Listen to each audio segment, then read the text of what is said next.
Thank you for attending the 2020 Sunstone Digital Symposium Session 325 titled The Bear River Massacre, A Shoshone History.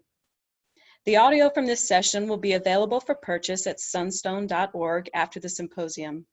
The video recording of this session will be available in the Whova app for the remainder of 2020. There will be time for a Q&A session after Mr. Parry speaks. Please direct your questions to the Whova app. At Sunstone, we are making it a goal to build a community that allows many ways for people to express their faith. Our tagline is, there is more than one way to Mormon. We invite you to help us to build a community where all paths are given space to be better understood. Please support us in our mission by making a donation and subscribing at sunstone.org.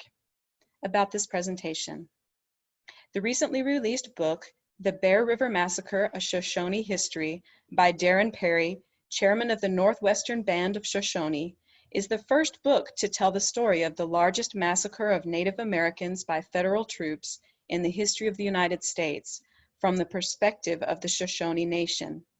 In this session, Chairman Parry, a direct descendant of massacre survivor Chief Sagwitch, will tell the story of the massacre from the perspective of the Shoshone Nation and will speak about what the Shoshone Band is doing today and their plans to build an interpretive center at the site of the massacre.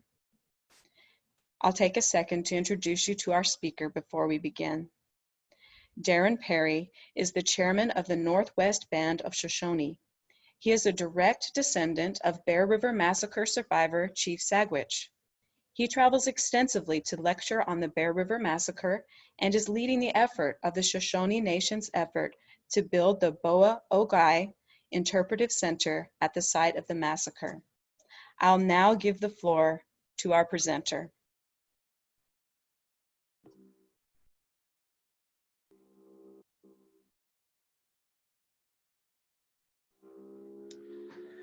How is everyone? I hope you're staying safe. We're living in weird times for me. I'd much rather be in person with you and feel of your energy and feed off that. And this is hard for me, being away from people. I want to start out, and I hope we have some time at the end, but I want to start out by telling you that American history for a long time has been written and taught as a single story.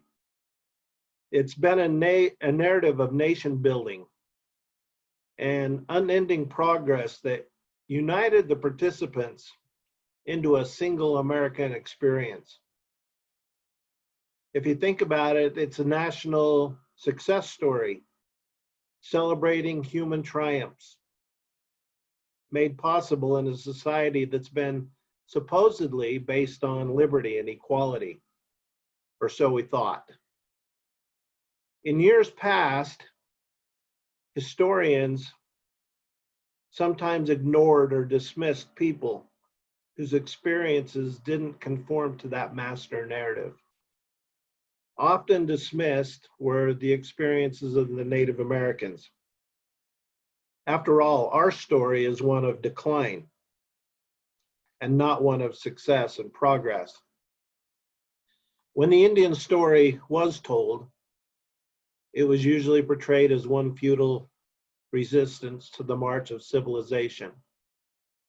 Just like in the movies, Indian history was little more than a chronicle of hostility towards the settlers. The images of savage warriors attacking settlers became firmly fixed in popular concepts in the past that have been well documented by Hollywood. But times change, thank goodness. And history and the stories that we tell about the past and how we understand them changes too.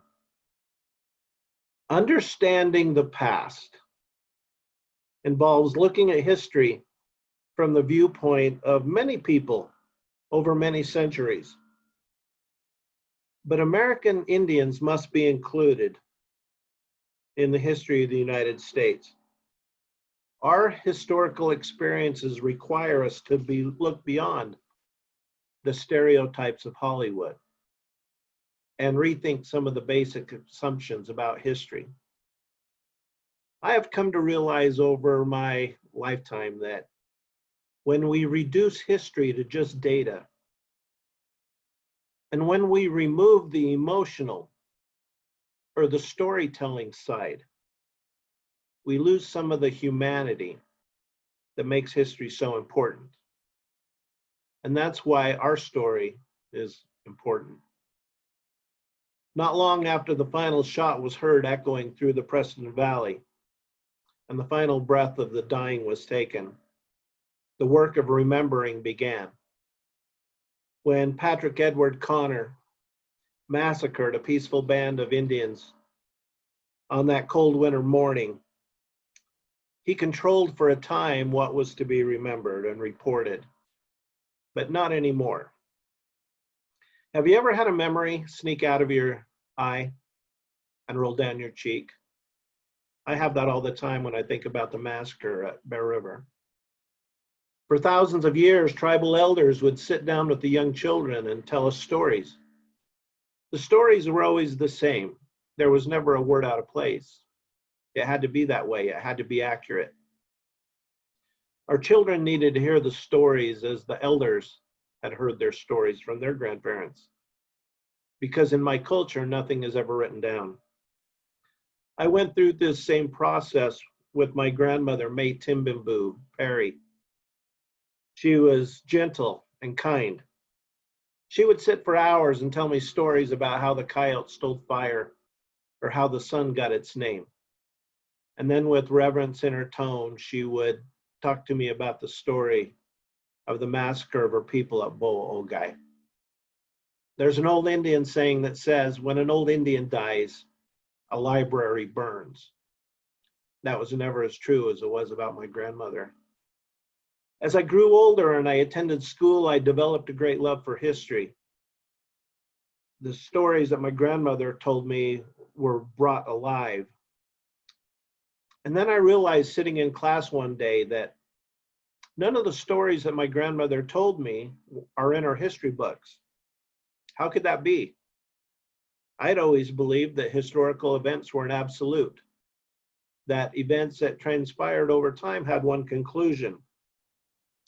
But I've come to realize as I've gotten older that history is always about perspective, about whose perspective. And then one day I read a quote that's been attributed to Winston Churchill, the great English leader, and he said that history is always written by the victors.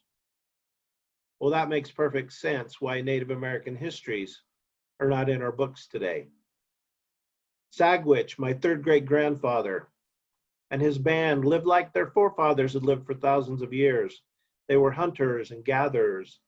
They traveled with the changing seasons. He was born in 1822 in Bear River City, which means that he never knew a time in his life without the presence of the white man. The Shoshone referred to themselves as Niwa, which means the people. We looked upon the earth as not just a place to live, but something so sacred and special that we called her mother. She has always been the provider of our livelihoods. You see, to my native people, the mountains and the streams and the plains stand forever, and seasons walk around annually. We traveled to different parts of this beautiful country when the game was plentiful and seeds and berries were abundant. It was a hard way of life. We were never more than a few days away from starvation, but it was a happy life. Back then, every member of the tribe played an important role in its survival. In the summer of 1847, Sagwitch received word from a network of tribes that there were a group of white settlers making their way towards the Salt Lake Valley. On July 31st of 1847, Sagwitch greeted Brigham Young in Salt Lake City and the first group of pioneers. At the conclusion of that meeting, Heber C. Kimball said this: The lands belong to our Heavenly Father, and we calculate to plow and plant it. He went on to say that no man shall have the power to sell his inheritance, for he cannot remove it. It belongs to the Lord. It was at that point that manifest destiny began for my people. Within just a few short months, disputes arose between the pioneers and my Shoshone people over the land and the payment of rent. I like to think that Sagwitch's life was now going to get complicated. Over the next few years, as more and more saints arrived, good land was now becoming scarce. In 1855 and 56, the church sent Peter Mon and others north to settle the Cache Valley, where I live today, for good. That one act would have a devastating effect on my people. Not long after, other saints began arriving to this beautiful valley. In those early days, the saints referred to Sagwitch as the friendly one. As more and more saints arrived and resources began to become scarce, they now described us as thieves and beggars, which was probably true from their perspective. The irony, though, for me,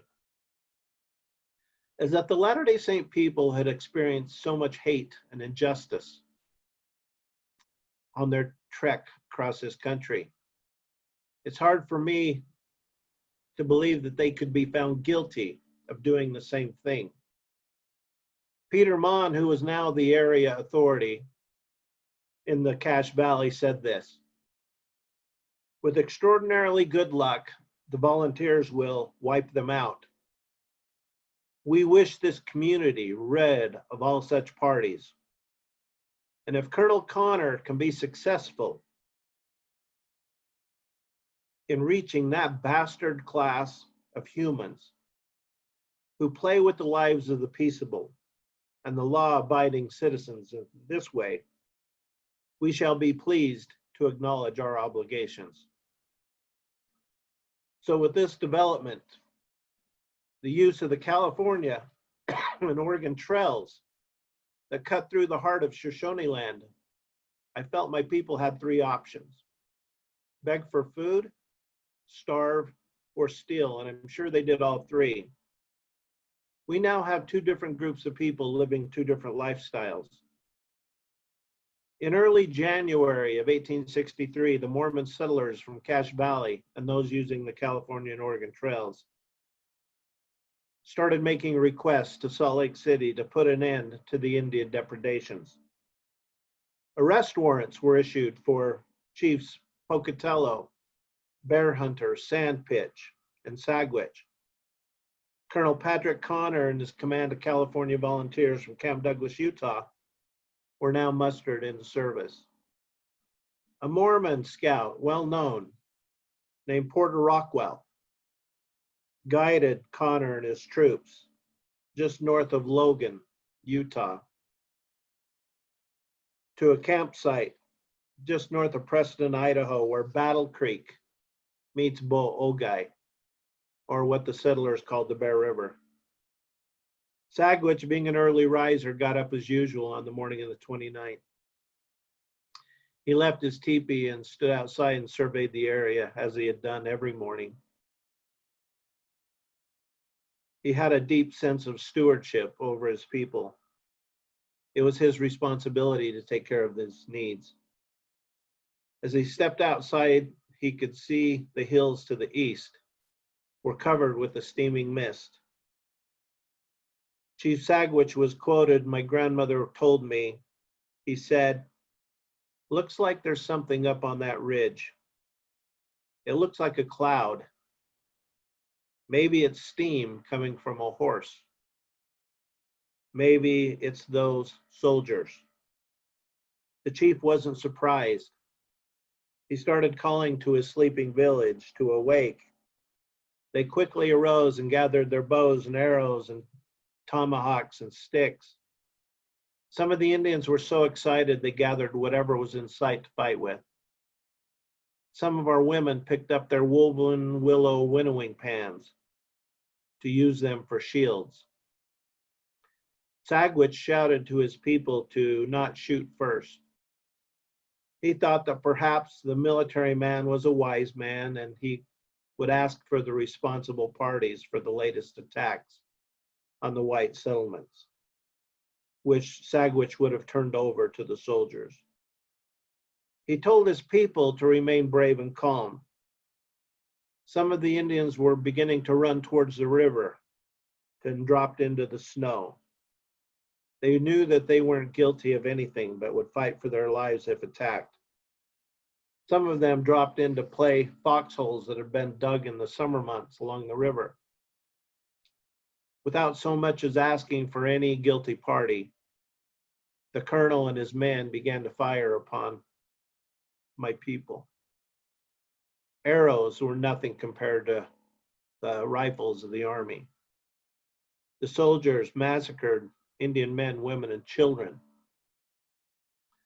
holding infants by their heels while they beat their brains out on any hard surface they could find.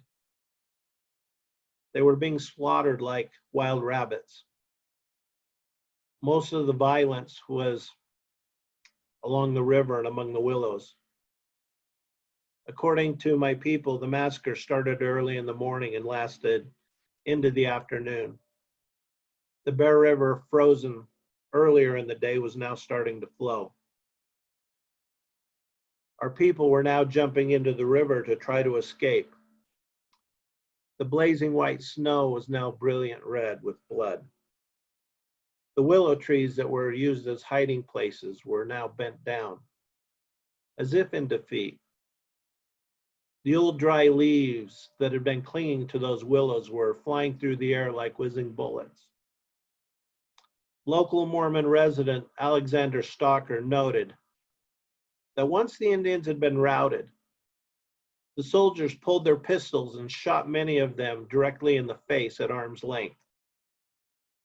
Soldiers then began burning lodges and killing any wounded they found inside. Ray Diamond, a nephew of Sagwitch, was successful in his attempt to escape. He swam across the river and found shelter by an old tree. He lived to be more than 100 years old, and he told and retold the story of the Bear River Massacre to the younger generations until the time he died. Many of our women were also jumping into the river to try to escape. Most all of them died. One woman who did not, her name was Angie Chi. She talked about being chased by the soldiers. She jumped into the river and swam under an overhanging bank, which she knew was there. When Angie Chi got there, she found herself with about 10 other women who had done the same thing. It was near a hot spring, so they were warm in that frigid, cold water. And then it happened. Angie Chi's baby that she had been carrying started to cry. The soldiers were on the bank above them, wondering where they'd gone. And so, to protect the lives of the other women, Angie Chi told of drowning her baby that morning. There were many stories of survival. Another man swam with his buffalo robe on his back. The soldiers shot him, but those bullets would not penetrate that thick buffalo hide. Among the soldiers that died, almost every one of them died in that first assault with that frontal attack. What weapons Sagwitch and his people had at their disposal were used during that first onslaught. As the army regrouped and flanked the encampment, the work of death commenced. The Shoshone were now out of ammunition and at the mercy of the soldiers. What started as a battle quickly turned into indiscriminate and brutal killing of my people. With no other means to defend themselves, the Indians that were still alive were calling to their chief to escape. Sagwitch did escape by riding a horse across the river. The cruelest killing was that of Chief Bear Hunter. It may have been the cruelest death in the entire struggle between whites and Indians. Knowing that he was one of the leaders, the soldiers shot Bear Hunter. They whipped him, they stabbed him, they kicked him. They tried several means of torture on him. But through all of this, the old chief did not die or even utter a word, because to him, crying out was a sign of coward. Because he would not cry out or cry for mercy, the soldiers became angry. One of the military men took his rifle and stepped to a burning campfire, heated his bayonet until it was glowing red. He then ran that hot piece of metal through Bear Hunter's head from ear to ear. Bear Hunter went to his grave a man of honor. He left behind a wife and many small children. Jaeger Timbimbu, or Dabuzi, which means cottontail rabbit, was one of the sons of Sagwitch, and he was about 12 during the massacre. He remembered the fight very well, and he retold the story several times a year and relived the scene in his memory. He told those stories to my grandmother, May. Jaeger told of feeling excited as a young boy seeing the fighting. He heard cries of pain and death all around him. The little boy kept running around the site until he found his way to a grass teepee that was full of people. Inside the hut was his grandmother, Quihiga. She suggested that they go outside and lie among the dead.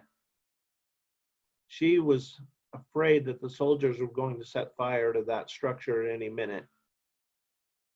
They did. But being a curious boy, towards the end of the fighting, Jaeger couldn't keep his eyes closed any longer.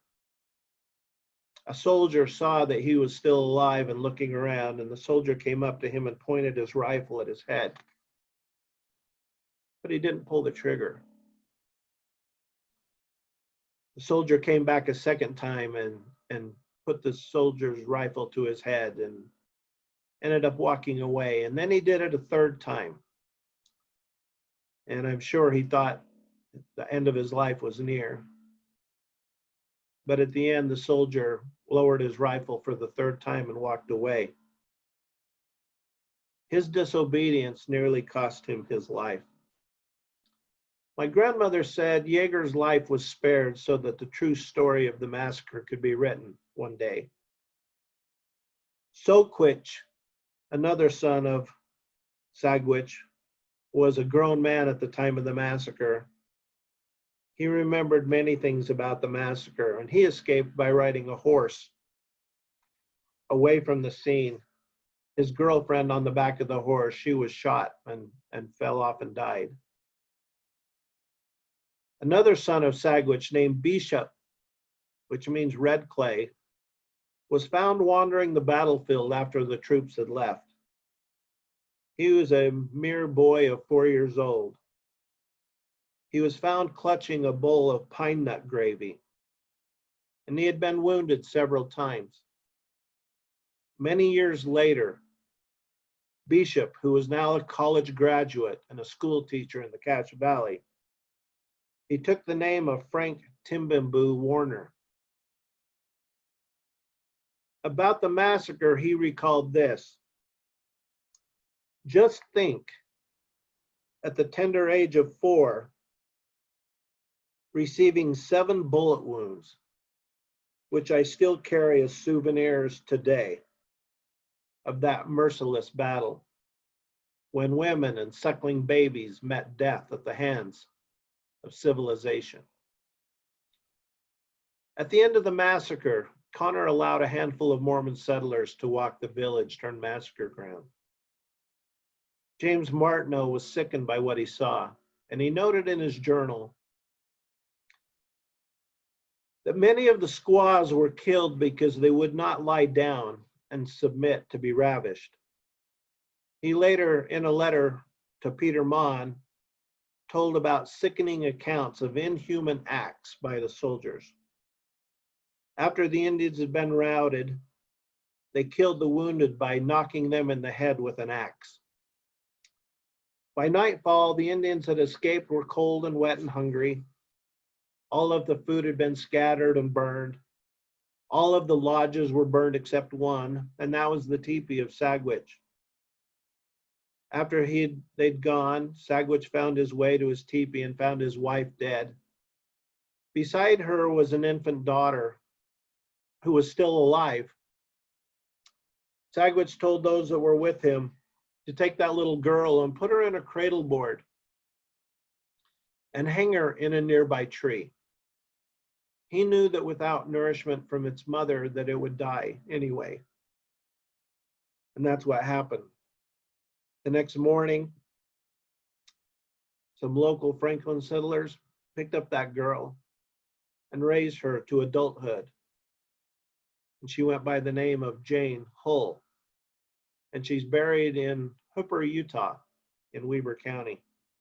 She lived to be a really old woman.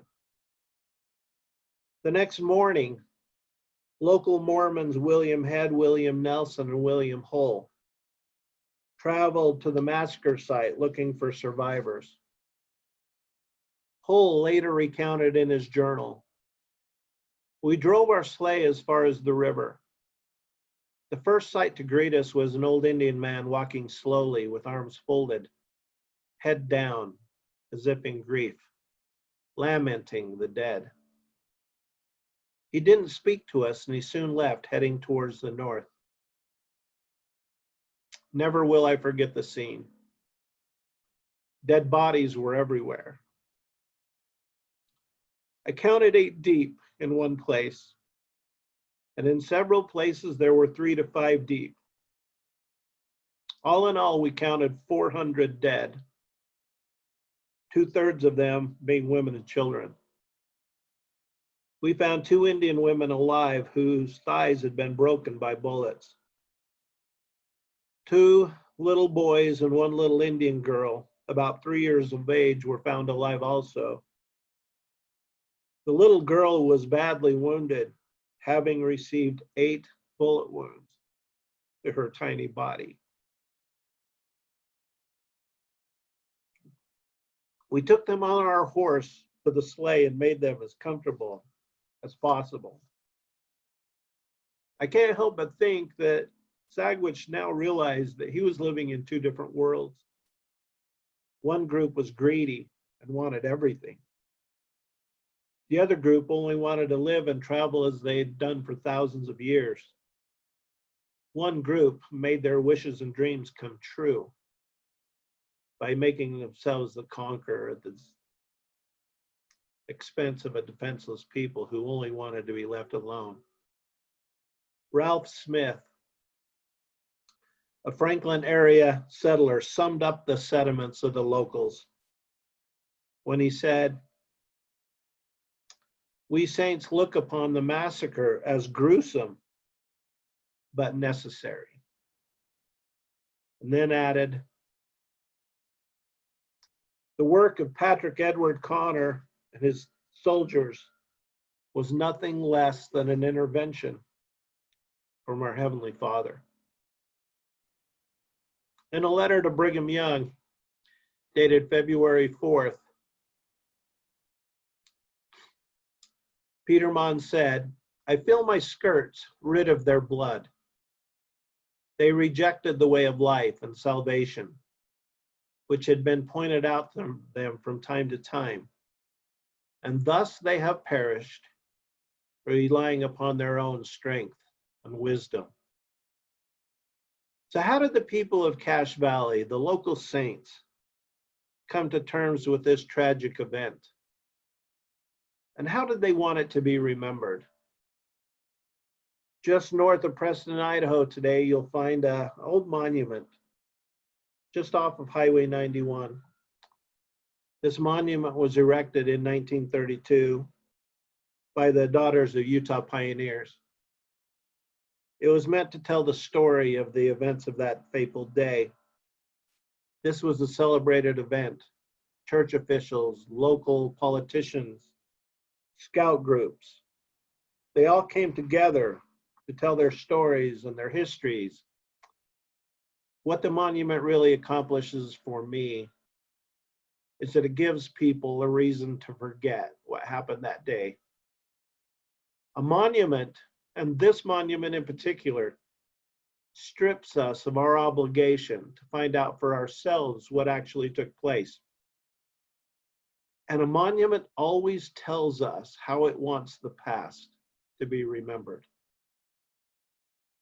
You see, humans have great memories for what they want to remember.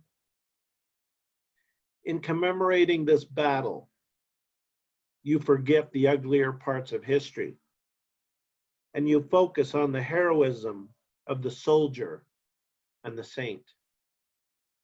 That's the kind of DUP monument that exists there today. And that narrative now becomes a story. It's not a story about my people. It becomes a story about the brave soldiers and the wonderful pioneer women who took care of them.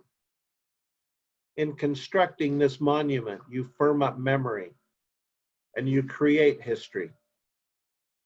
The plaque reads, "Attacks by the Indians on the peaceful inhabitants in this vicinity led to the final battle here on January 29th in 1863. The conflict occurred in deep snow and bitter cold.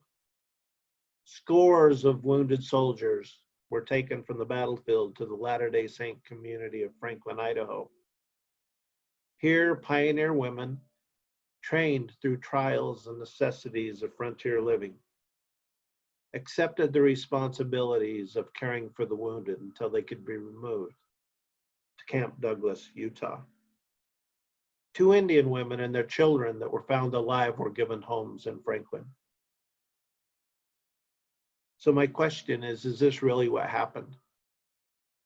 The problem with this narrative for me is that it gives us one point of view from one generation's perspective, 69 years after the actual event.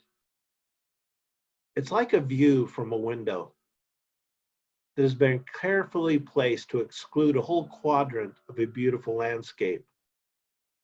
You only get to see what they want you to see. It reinforces the view that Indians were savages, and it went so far as to label our women and children as enemy combatants. It reinforces the view that violence on the frontier was necessary for the establishment and the survival of Mormon communities. And it showed what the consequences would be when both groups tried to share the same space.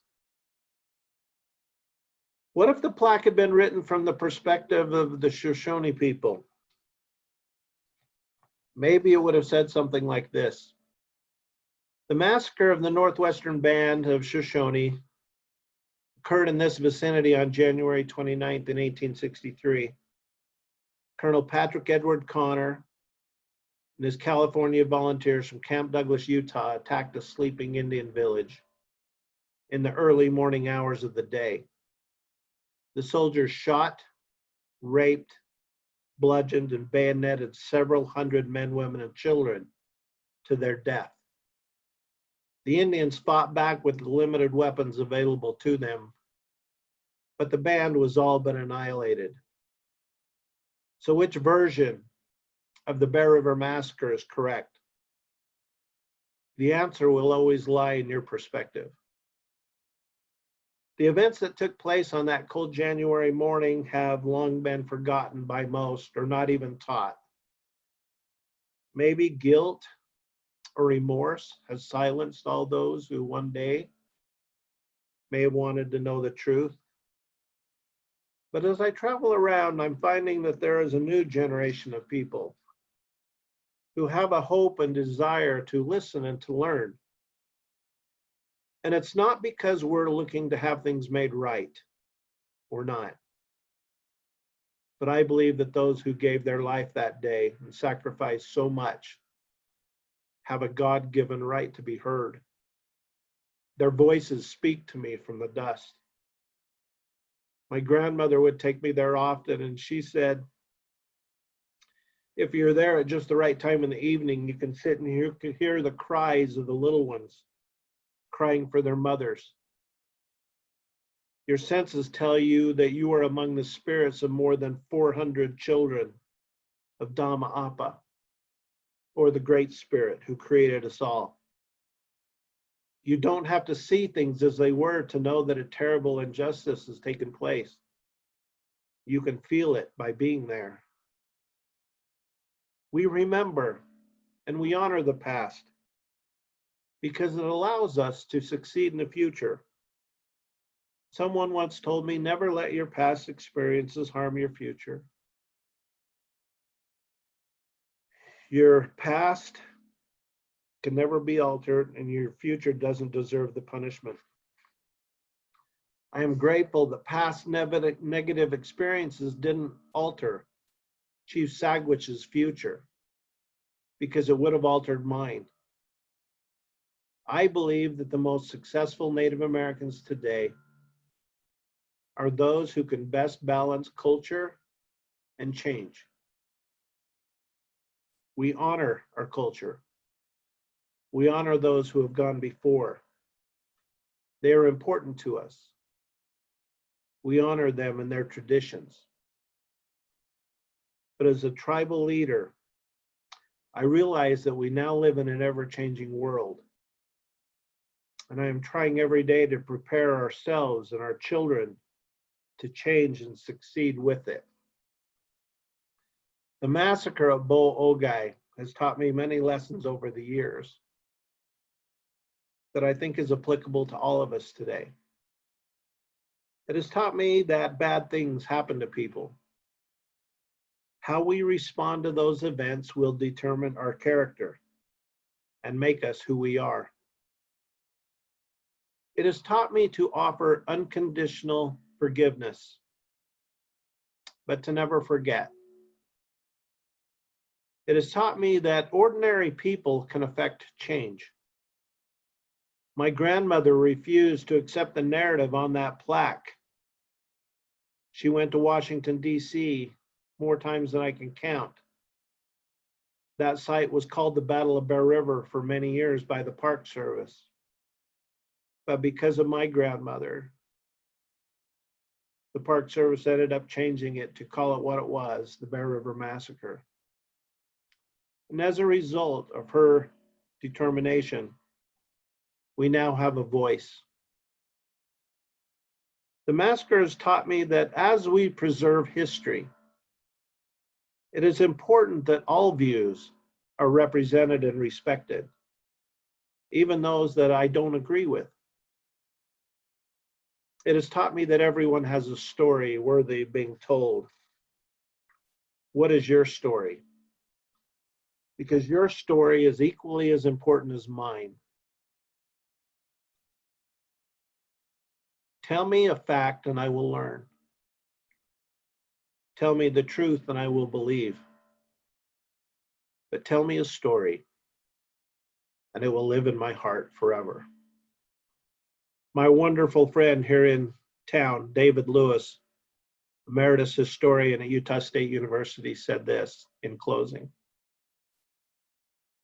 Ultimately, the story of Bear River is their story.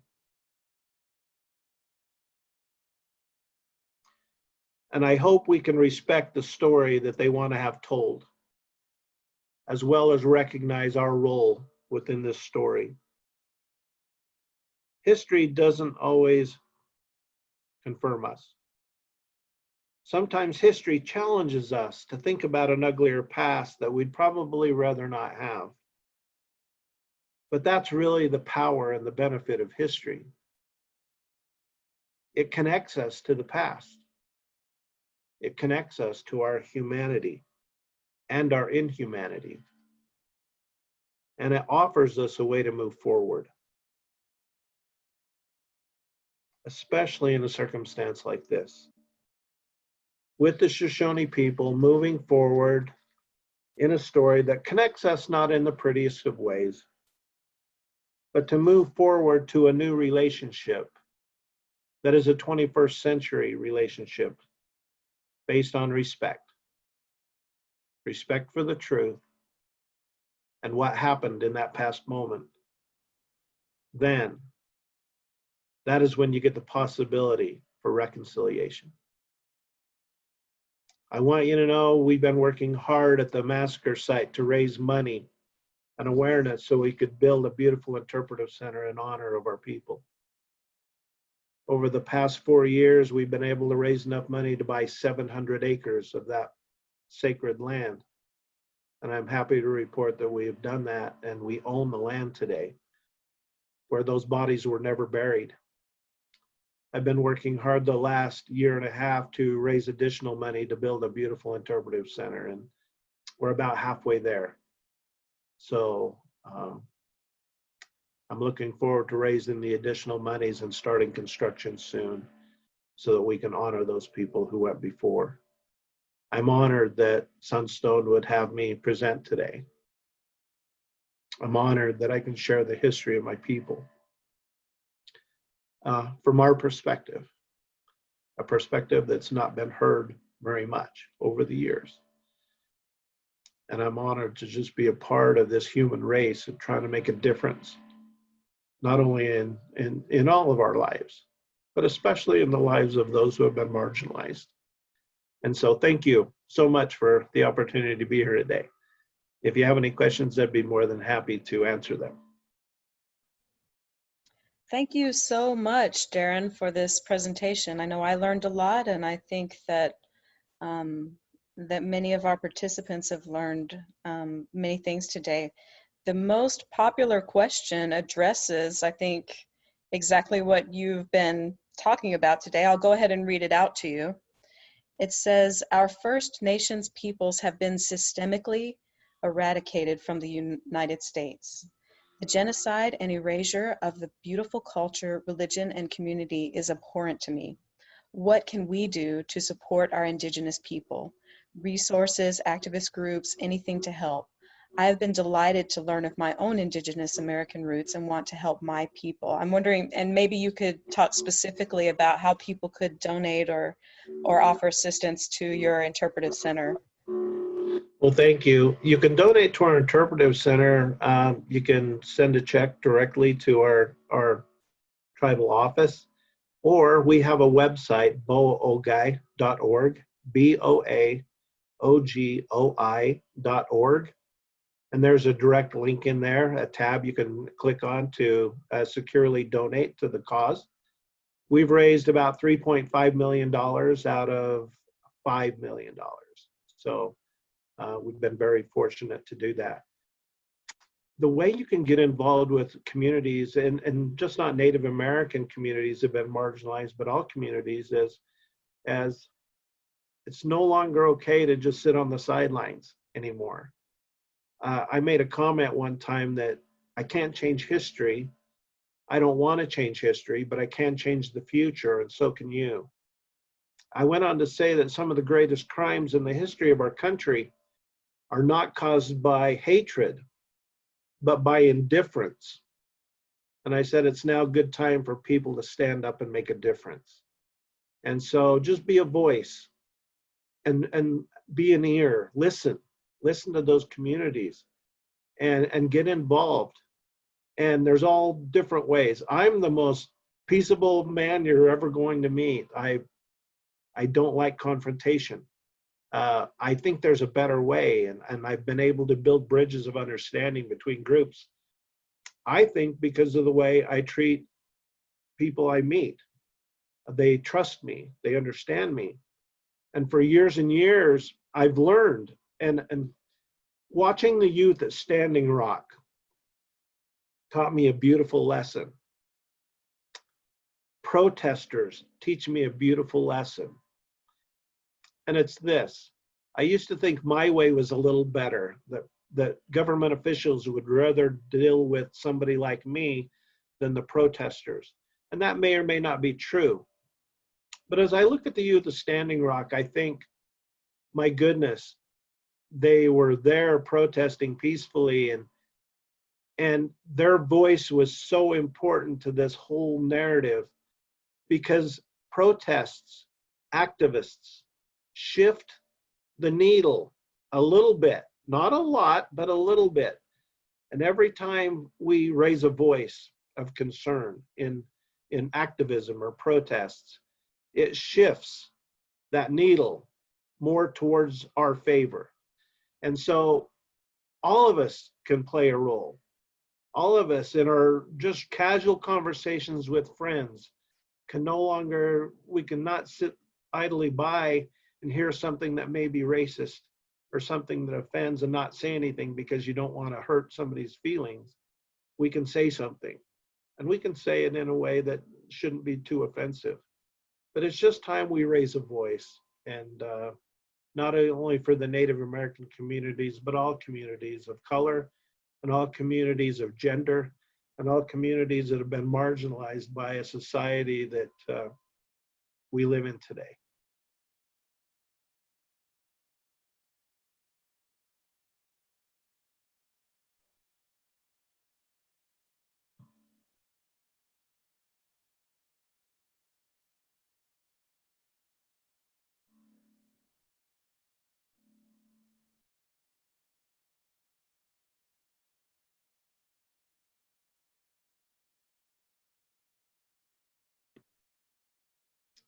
Were there any other questions?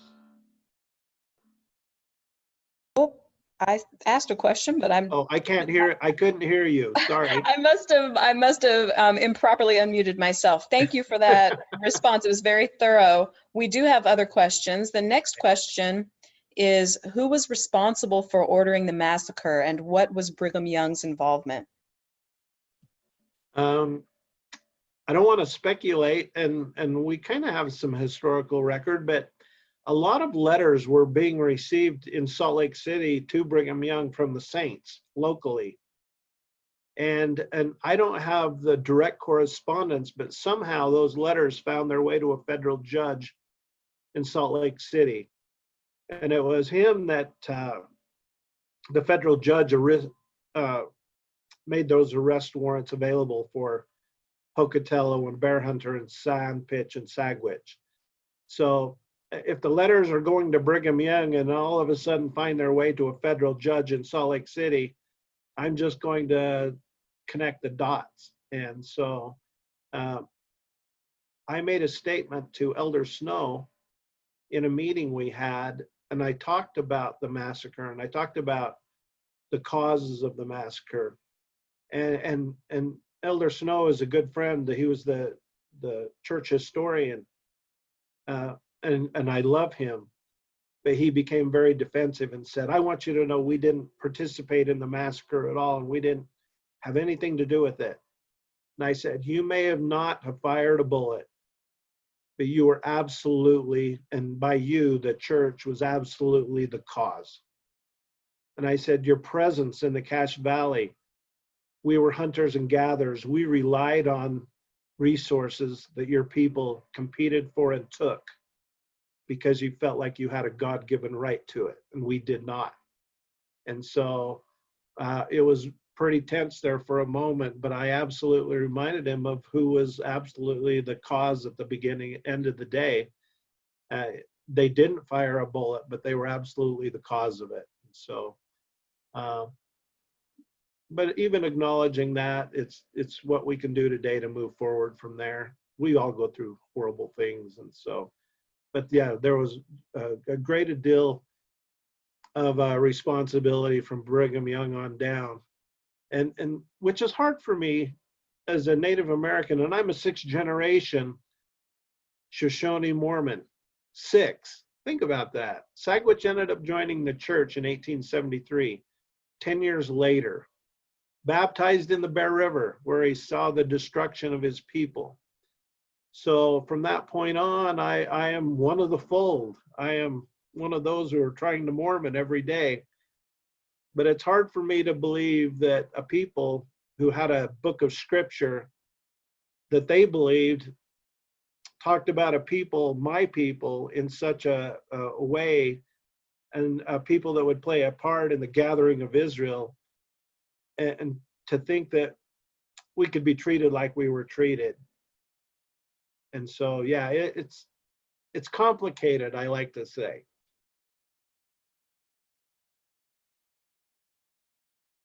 That's a great answer. Thank you. I think a lot of questions we get answered here at Sunstone are complicated. So thanks for that answer. We got more questions. Have any archaeological digs produced any additional evidence to bring to light on the massacre? Funny story. So I have a friend here at Utah State University, Ken Cannon, archaeologist. He received a grant from the state of Idaho to do some exploratory work at the site. Well, my grandmother took me to the site all the time, and she told me this is where the lodges were, this is the killing field. And Ken Cannon's work in the state of Idaho thought that it was about a quarter mile away from where it was. And Ken never asked me my opinion or thoughts or where I thought the massacre occurred. He said, this is where we think the state of Idaho and myself, we think this is where it happened. And so he did work over the summer, ground penetrating radar, because we were not going to have anything dug up. It's sacred ground. And they found very, very little evidence. But I knew that.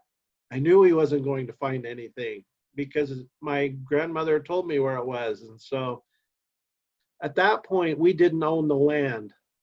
And there was a landowner there that gave a friend, an amateur archaeologist, permission to do some exploratory work on a small piece of the site. And what he uncovered more than 400 artifacts and bullets and tack from horses, found a saber from one of the cavalrymen. And he documented it all with Google GPS points. And so we have a map of that, and it was dead center in the middle of where we knew it had taken place. And so, but having said that, we leave it undisturbed. The saber is in a home of the farmer, and but everything else has been left and preserved where it lied. So yes, some work has been done, but we know where everything happened, and so it's not important to us that an archaeologist tells us our story. And Patty Timbimbu Madsen, our cultural resource specialist, she doesn't trust archaeologists because she said they'll never find everything and they're going to tell us what we already know. It's the same reason natives don't take DNA tests to find out how much native we are. We already know we're native, so why count on a test that may prove otherwise?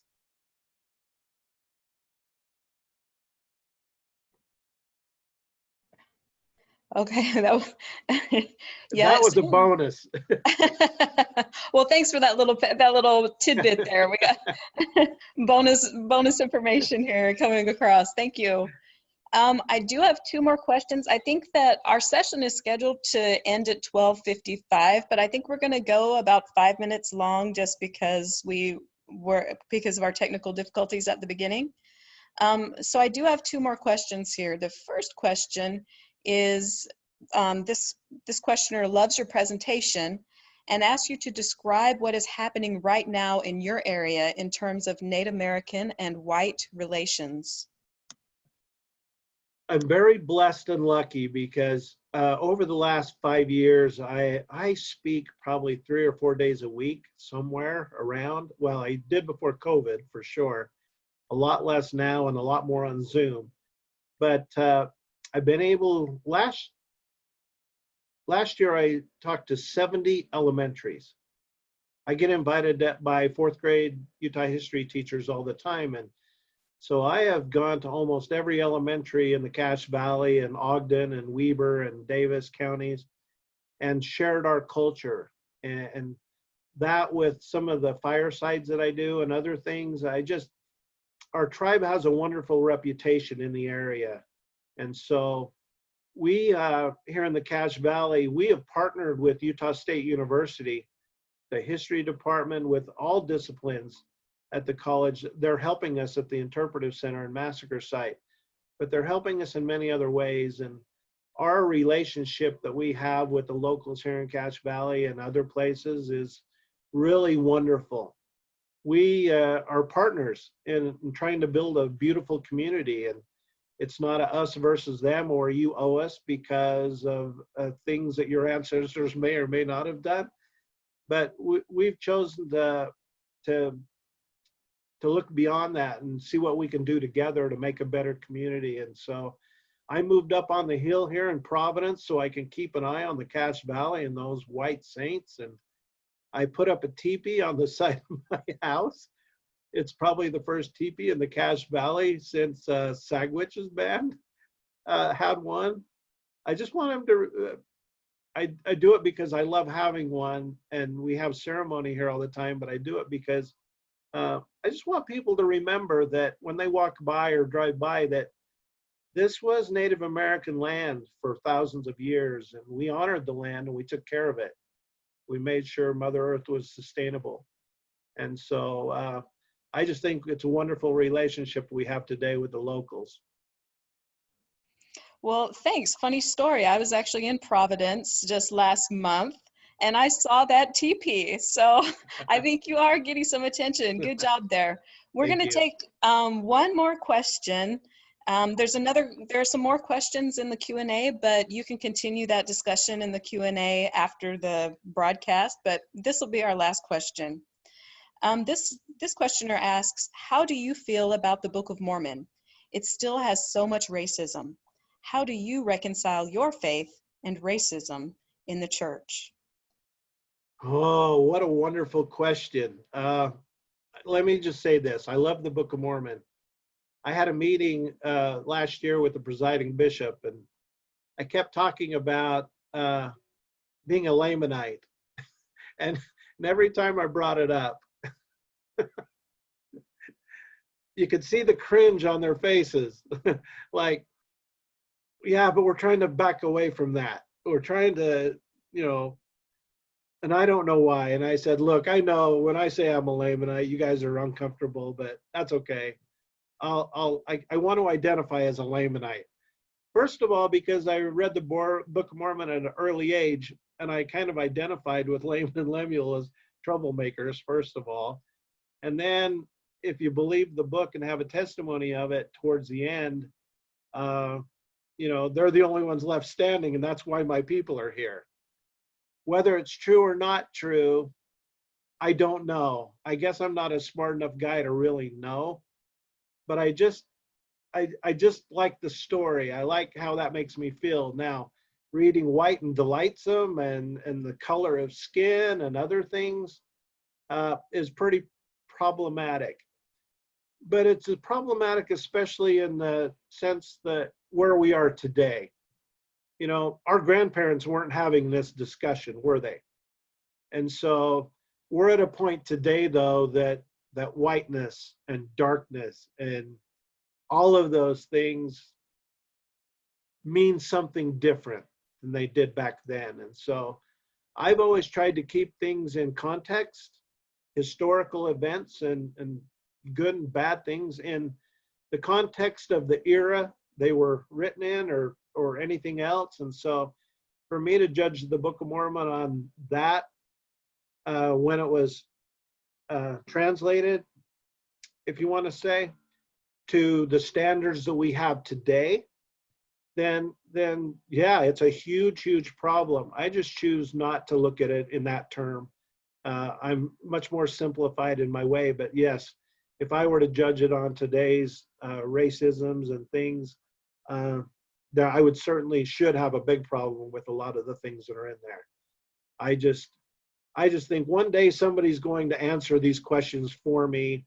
And until then, I'll worry about something that really affects my life directly. So I hope that's a okay answer. It may sound like a cop-out, but I truly just believe, I have a testimony in the Book of Mormon. I love what's in there, but I don't have to love every word that's in there. But yeah, there's problems with it for sure. And if you have a problem with it, I completely respect that and honor you for that. Thank you for that super thoughtful response, and thank you for being with us here today. Thank you, watchers, for being here. Hey, Jennifer. Yes, we're out of time. Oh, I'm sorry. Go ahead. Sorry to interrupt, Jennifer. I wanted to throw in one quick comment for those who may be interested in getting a copy of Darren's book, The Bear River Massacre, A Shoshone History, through the Whova app. If they will go to the exhibitors tab, the very top link is for the Buy Common Consent Press. And if they click the redeem coupon button, they can buy copies through the Whova app for 25% off for the physical copies and $4.99 for the digital copies. So a great sale if they want to get a copy and learn more about what Darren shared today. Sorry to interrupt. No, thank you for doing that. That's great information to pass along. We're gonna go ahead and close this session. Thanks everyone for attending. This was fantastic. And of course the audio will be available in August from this session. Thank you, everyone.